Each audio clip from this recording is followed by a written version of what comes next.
በዚህ ሰዓት እጅግ በጣም አሳዛኝ መረጃ ሰምቻለሁ። ከሁላችንም ጋር ተግባቦት የነበራት እቺ ቲክቶከርም ህይወቷ ማለፉ ተሰምቷል።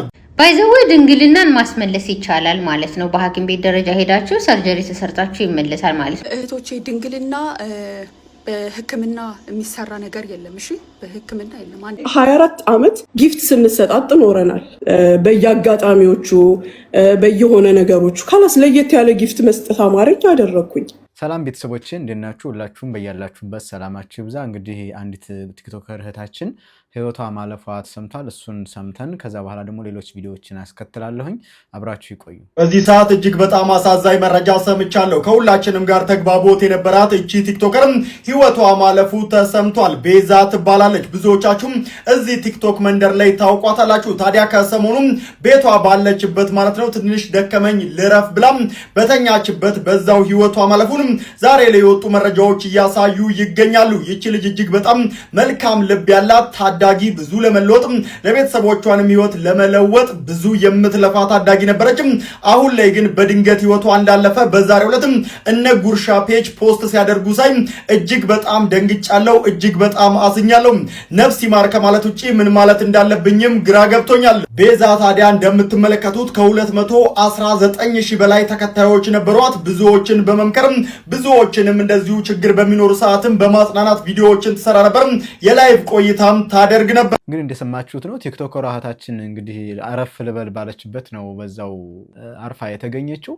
እንደዚህ አይነት ነገር በጣም አስደንጋጭ ነው። ከዚህ በፊት ያለባት የህክምና ኬዝ ህመም ምናምን ካለ አላቅም። ነገር ግን እኔ የተገነዘብኩት ነገር ሁላችንም ሟቾች ነን እና የምንሞትበት ምክንያት ደግሞ አናቀው። በአደጋም ይሞታል፣ ድንገት ምራቁትን ብሎት ይሞታል፣ የሚበላው ምግብ አንቆት ይሞታል፣ በመኪና አደጋም ይሞታል እና በቃ የተለያየ ታሞ ታክሞ ጊዜ ኖሮ ሰው አስታሞት ይሞታል እና መሞቻችን መጥፊያችን ብዙ ነው፣ ዘርፉ ብዙ ነው። እንግዲህ ለእህታችን እግዚአብሔር አምላክ ነፍስ ይማር ከማለት ውጭ የምንለው ነገር የለም። ግን እኛ በጣም የሚያሳዝነው ሟቾች ነን እና ሁሌ በዚህ መልኩ እንኳን ልንሞት እንደምንችል ብናስብ፣ በተኛንበት አንቀላፍተን ልንቀር እንደምንችል ብናስብ በዓለም ላይ ጥሩ ሰዎች እንሆን ነበር ማለት ነው እና በጣም ነው የሚያሳዝነው። ነፍሷ በሰላም ትረፍ። 24 ዓመት ጊፍት ስንሰጣጥ ኖረናል።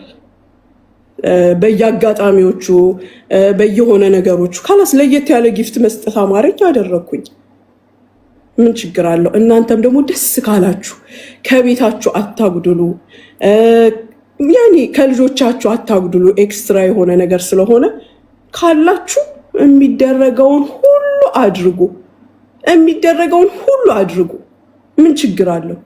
ማጥበብ ሆነ መቀጠል ሆነ ማስፋት ሆነ ምን ማለት ሆነ ያፈለጋችሁትን አድርጉ። እራሳችሁን ብቻ ያስደስታችሁ፣ እራሳችሁ ብቻ ተደሰቱበት እንጂ።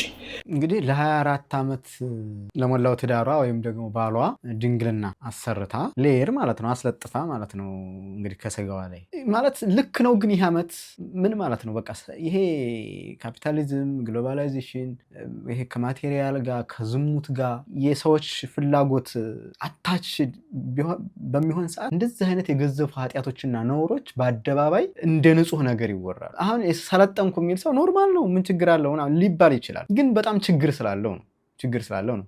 ድንግልና የሚለው ምንድነው ትርጉሙ? ድንግልና ማለት ይሄ ንጽህና ነው። ከወንድ ከሴት መራቅን ነው የሚያመለክተው እንጂ ስጋው ብቻ አይደለም፣ የደም ስሩ ብቻ አይደለም አይደል? ስለዚህ እኔ በጣም እንደዚህ አይነት ሰው በጣም አስነዋሪ 24 ልጆች ያሏት ልጆቿ ሲያዩ ይሄን አይሸማቀቁም ወይ? ለነሱስ ሞራል አትጨነቅም ወይ?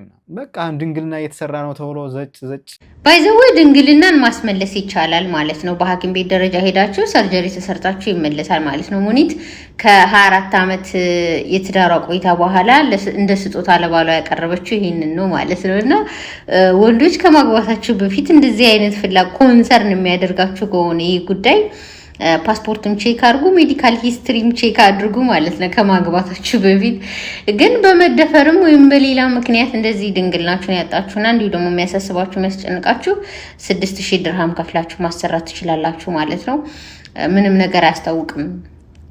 በጣም ኖርማል ተደረገ። በጣም ኖርማል ስነ ምግባር ያለን እሴት ያለን ቫልዩ ያለን ምንል ህዝቦች እንደዚህ አይነት ነውር ነገር በነገራችን ላይ በጣም አጀንዳ ሆኖ ቲክቶክ ላይ ሙሉ በሙሉ ይሄን ያለው እኔ ትቼው ነበረ እዚህ ላይ ሪያክት ላለማድረግ ትቼዋለሁ። በጣም ቆይቷል አይደል? 1-3-4 ቀን ሆነው ይሄ ጉዳይ ከተነሳ ትቼው ነበር። 3 ቀን ምናምን ሆኖታል በእርግጠኝነት። ግን በቃ በጣም ነው ይሄ የምትሰጡት ነገርም የምትሰጡት ኮሜንት እንኳ በጣም የወረደ ነው የሚሆነው። ለዚህ ምን ትሉታላችሁ? እሺ ድንግልና ይመለስ። እሺ ድንግልና ያላችሁ ሰዎች ይህን እያሰሩ ድንግልና ሊሉ ነው። ምን አይነት ውሸት ነው እየተዋሸ ያለው? እኔ ኦርቶዶክሳዊ እንደመሆኔ እንደዚህ አይነት ነገሮችን በጣም ነው የምጸየፈው። ልክም አይደለም። የድንግልና ኮንሰፕትም ግድ ከስጋ ድንግልና ጋር ብቻ አይደለም፣ ከንጽህና ጋር ነው የኛ ዋናው። ከንጽህና ጋር መሆኑን የምታውቁት ሰው በድሎ ኃጢአት ሰርቶ ወይም ዝሙት ሰርቶ ንስሐ ሲገባ ዘማዊው ድንግል ይሆናል ማለት ነው። ያ የስጋ ድንግልና አይመለስም፣ ግን በነፍሱ ድንግል ይሆናል። የበደለው እንዳልበደለ ይሆናል። እግዚአብሔር ኃጢአቱን ይተውለታል አይደለ? አሁን ይሄኛው የስጋ ድንግልና ተመለሰም አልተመለሰም ጉዳዩ ከምኑ ነው? እስኪ ዮኒ ይርገጣት ትንሽ። ተየ ሙኒት ምንድነው እሙሙን ለባሌ አሰራውለት እያሉ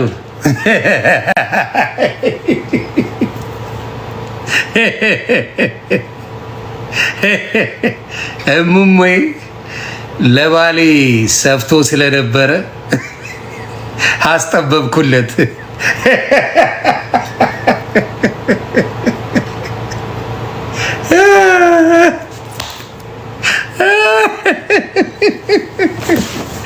እኔ የምልሽ የሰዎቹን ብር አትከፊም እንዴ? የዘረፍሽውን ብር አትከፊም? መጀመሪያ የዘረፍሽውን ያስለቀሻቸው ገንዘቤ ተዘረፈ ያሉት ኢትዮጵያ የቀሩት የነሱ አይከፈልም? አይቀድምም? የሚቀድመው እሱ ይመስለኛል። ለባሌ እሙሙን አስጠበቅኩኝ ብለው አሮጊቶቹ አደባባይ ወጥተው ያወራሉ። እኔ ጤነኛ ሰው እየጠፋ ነው። ስለዚህ አስጠበብሽው እና ምን አለ የሚወራም አይደለም። እግዚአብሔር ምስክሬ፣ እንደዚህ አይነት ነገር አሁን ፕራይቬት የሆነ ነገር አደባባይ አይወራም። ሂጃብ አድርጋ ነው የምትመጣው ለስሙ። ምንድነው አሁን የምትማሩት ሴቶች ነው? ከዚህ ምንድነው ሴቶች የምትማሩት? ከነዚህ መሀይሞች ምንድነው የምትማሩት? አሁን ማን ነው የሚባለው? ሀጂ ይሄ የውሸት ኑሮ የዘማዊ ዘመን በቃ ዘማዊ ከመሆናችን የተነሳ ለዝሙት ካለን ፍቅር የተነሳ በጣም ማንረባ ሰዎች ርካሾች ከመሆናችን የተነሳ የምናደርገው ነገር ነው እንጂ የሚወራም አይደለም። በአደባባይ የሚወራም አይደለም። እንደው ኃጢአቱ እንኳ ቢደረግ እንደው በፐርሰናል ቢደረግስ ደግሞ ኃጢአት ነው ብለህ ጀጃ ረከው እንዴት እንትን እኮ ነው ሰርጀሪን የተሰራው ምናምን ልትዩ ትችላላችሁ። አላማው ነው ዋናው፣ ኢንቴንሽን ነው። ምንድነው ኢንቴንሽን? በቃ ለሴት ልጅ የተሰጠ ማህተመ ድንግልና አለ፣ ስትወለድ አለቀ፣ እሱ አለ። ከዛ ውጭ ይህን ያህል መራቀቅና መሄድ በጣም አስቀያሚና አስከፊ፣ ደስ የማይል እንደው በጣም አጸያፊ ነው። እህቶቼ ድንግልና በሕክምና የሚሰራ ነገር የለም። እሺ በሕክምና የለም። አንዴ በተፈጥሮ የሚሰጠን ነገር ነው። ሁለተኛ ደግሞ ሽፋኑ ነው የሚስተካከለው። ሽፋኑ ይስተካከላል እንጂ ዳግም ድንግልና መሆን አንችልም። ድንግልና አንዴ በተፈጥሮ የሚሰጠን ነገር ነው። ሁለተኛ ነገር ደግሞ ቅድስና ለእግዚአብሔር ነው። እሺ ቅድስና ለእግዚአብሔር ነው እንጂ ለአንድ ጎረምሳና ለአንድ ባል አይደለም። ቅድስና ለእግዚአብሔር ነው።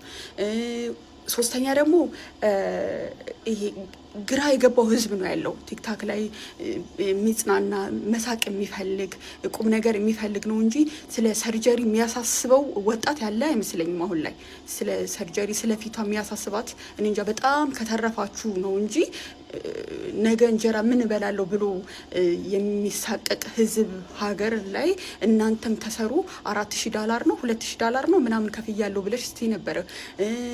አራተኛ ነገር ላይ ደግሞ የዛሬ 24 ዓመት ነው ያገባሽው። መቼም የኛ ጓደኞች ይሆናሉ ልጆች ነገ ሲያዩ ታሳቀቁ። በጣም ደስ ይላል ምናምን በሆነ አይነት ነገር ነበር ስታወሪ ነበር። በጣም ደስ የሚል ነገር ነው ምናምን አይልም። ነገ ከነገ ወዲያ ትፈራርሳላችሁ። ስለዚህ የሆነ እግዚአብሔርን ያከበረውን አታቃሉት። ትውልድ አታበላሹ። ግራ የገባው ሰው እስኪ እንሳቅ ወይም ደግሞ ቁም ነገር እናውራ ብለሽ እንትን በይ። የዛሬ 24 ዓመት ያገባሽ ሴት የመጣሽ ግራ በገባው ወጣት ላይ አፋችሁን ባትከፍቱ ጥሩ ነው። እንደ እድሜያችሁ ሁኑ።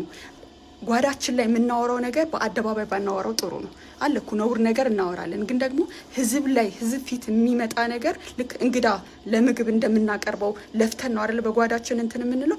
ከዛ ደግሞ ደህና ነገር ነው እንግዳችን ሲመጣ የምናቀርብለት። ስለዚህ ጓዳ ላይ የምናወራው ነገርና ፊት ለፊት ደግሞ የምናወራው በሰው ፊት የምናወራው ነገር በጣም ለይተን ማወቅ አለብን። ስለዚህ እባካችሁ ተጠንቀቁ።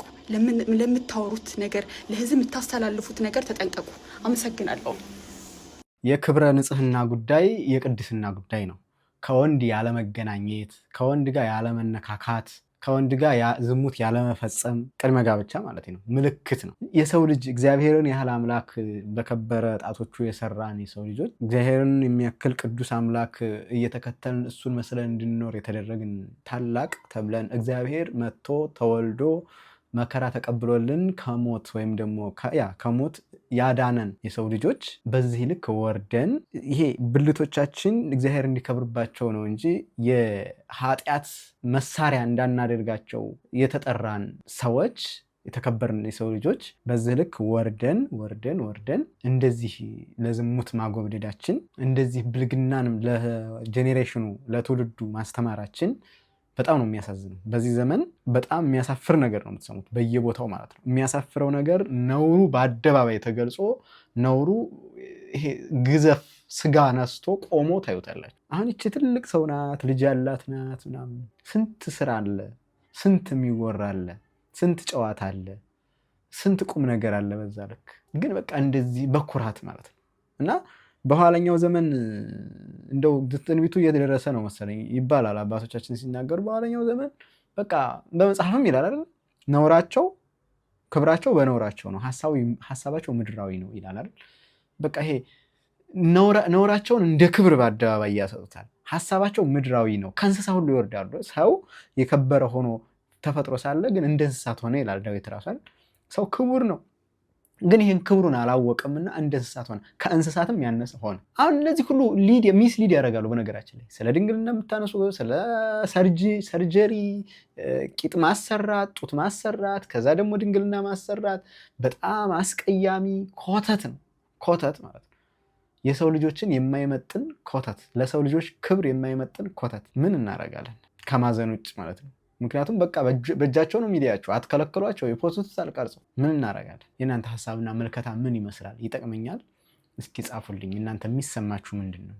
ሴት ልጅ ድንግልና ብታሰራ በሰርጀሪ ኖርማል ነው ብላችሁ ታስባላችሁ ወይስ ደግሞ ማህበረሰቡን ዲስትሮይ የሚያደርግ ነው ብላችሁ ታስባላችሁ? ኮሜንት ላይ ያሳውቁኝ። መልካም ቆይታ